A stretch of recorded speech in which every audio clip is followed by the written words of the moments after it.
Assalamualaikum warahmatullahi wabarakatuh. Selamat pagi, salam sejahtera untuk kita semua. Mahasiswa, mahasiswi S1 Farmasi. Sekarang kita akan mempelajari tentang GMP QA. Di pertemuan ketiga, saya akan menyampaikan tentang personalia. Jadi, apa-apa saja yang harus diketahui terkait dengan personalia akan kita bahas. Dalam pembelajaran kali ini, mahasiswa diharapkan mampu memahami persyaratan dan pentingnya personalia. Berikut akan kita jelaskan.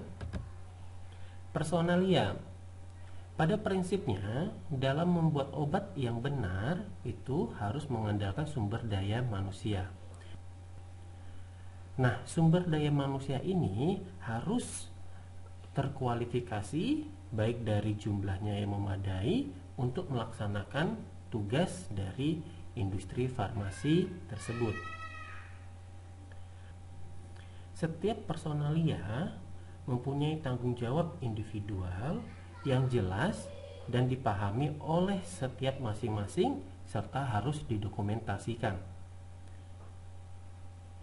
Semua personil hendaknya memahami prinsip dari CPOB, apalagi yang menyangkut dengan tugasnya individu, serta harus diberikan pelatihan di awal dan juga berkesinambungan secara terus-menerus, secara kontinu. Termasuk juga bagaimana dengan prinsip higienis yang terkait dengan pekerjaannya. Secara garis besar, itulah prinsip terkait dengan personalia yang akan kita pelajari. Kita lanjutkan. 2.1 di sini dijelaskan bahwa industri farmasi hendaknya memiliki personil yang dimana jumlahnya memadai dan terkualifikasi. Selain terkualifikasi, juga mempunyai pengalaman yang praktis. Dalam hal ini, hendaknya manajemen puncak dapat menetapkan dan menyediakan sumber daya yang dibutuhkan oleh industri farmasi. Tidak boleh terlalu sedikit dan tidak boleh terlalu banyak. Jadi, harus cukup dan ideal.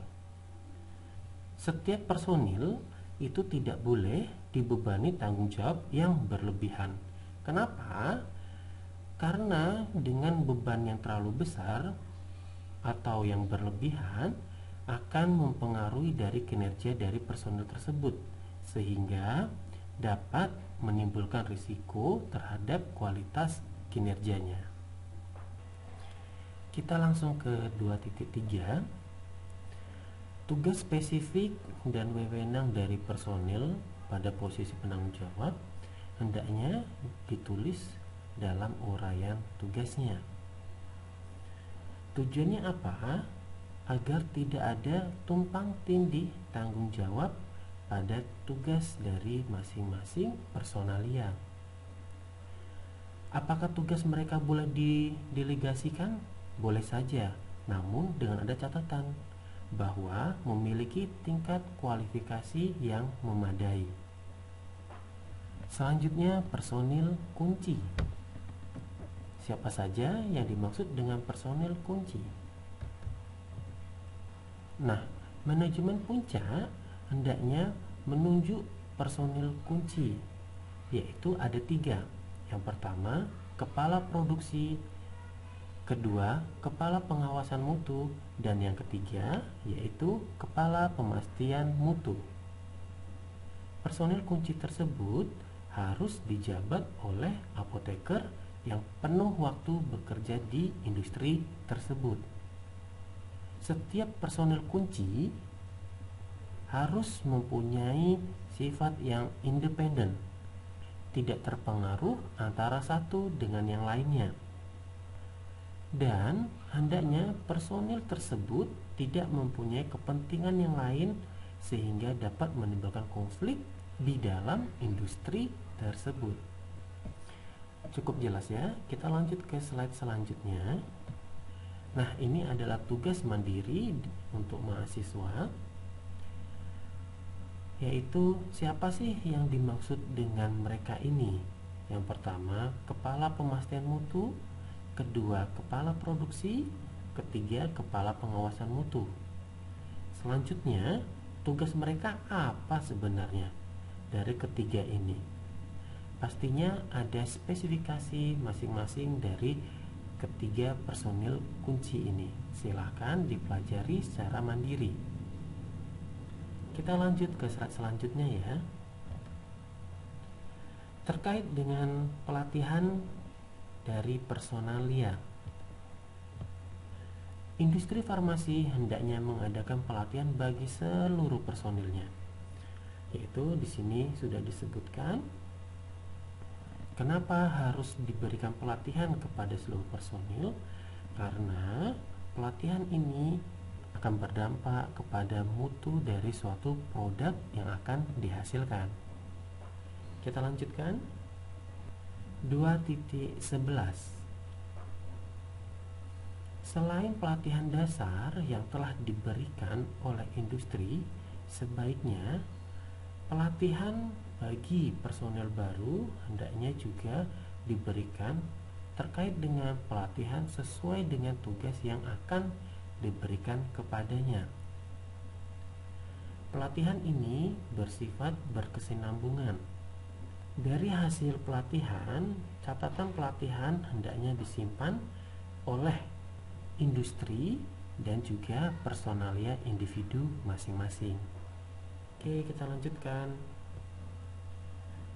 Khusus untuk pelatihan spesifik hendaknya diberikan kepada personil yang bekerja di area di mana kontaminasi dapat menimbulkan bahaya.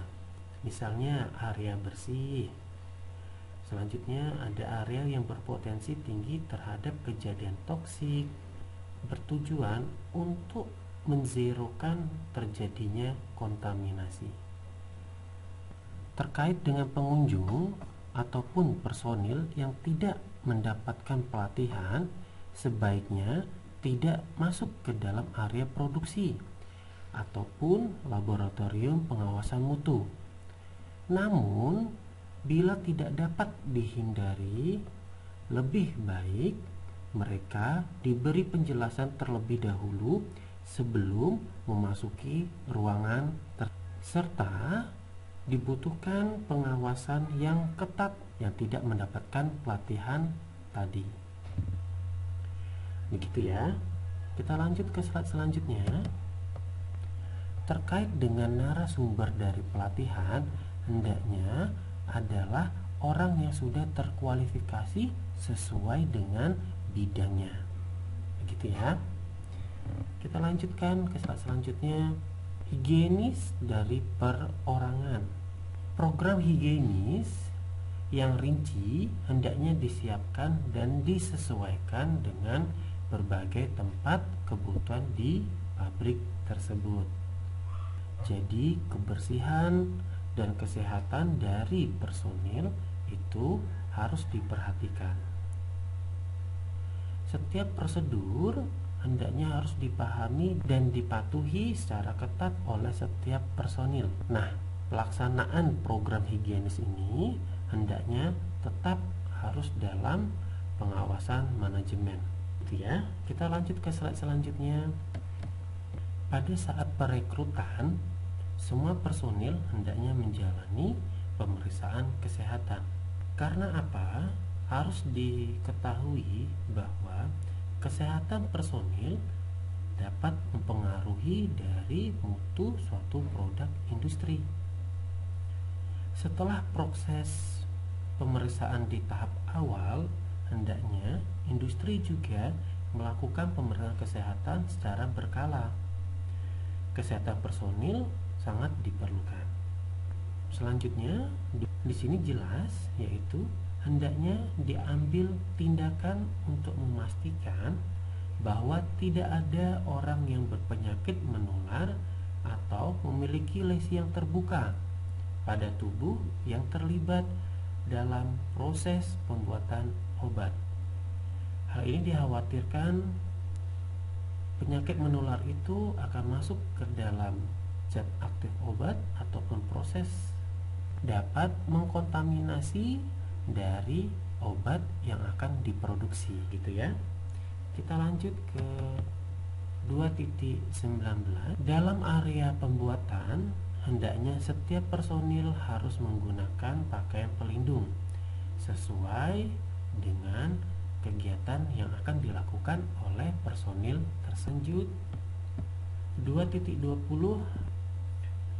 terkait dengan makanan, minuman, ataupun obat-obatan pribadi tidak boleh dibawa di area produksi dan di area gudang.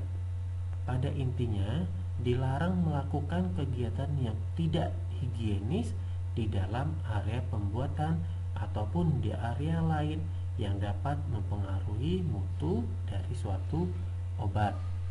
Di sini disebutkan dihindari persentuhan langsung antara tangan operator dengan produk obat yang terbuka. Contohnya misalnya tablet yang telah tercetak belum dalam bentuk blister dilarang untuk menyentuhnya.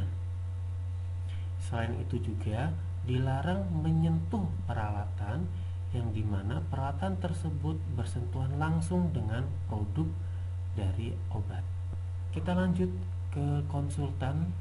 Konsultan yang digunakan untuk melatih ataupun memberikan arahan di industri farmasi hendaknya adalah orang yang memiliki pendidikan, pelatihan, dan pengalaman yang telah memadai. Selain itu juga data yang mencakup nama, alamat, kualifikasi, dan jenis layanan yang telah diberikan oleh konsultan tersebut hendaknya disimpan. Sekian perkuliahan terkait dengan personalia GMP/QA. Saya akhiri. Terima kasih atas perhatiannya mahasiswa. Selamat belajar. Wassalamualaikum warahmatullahi wabarakatuh.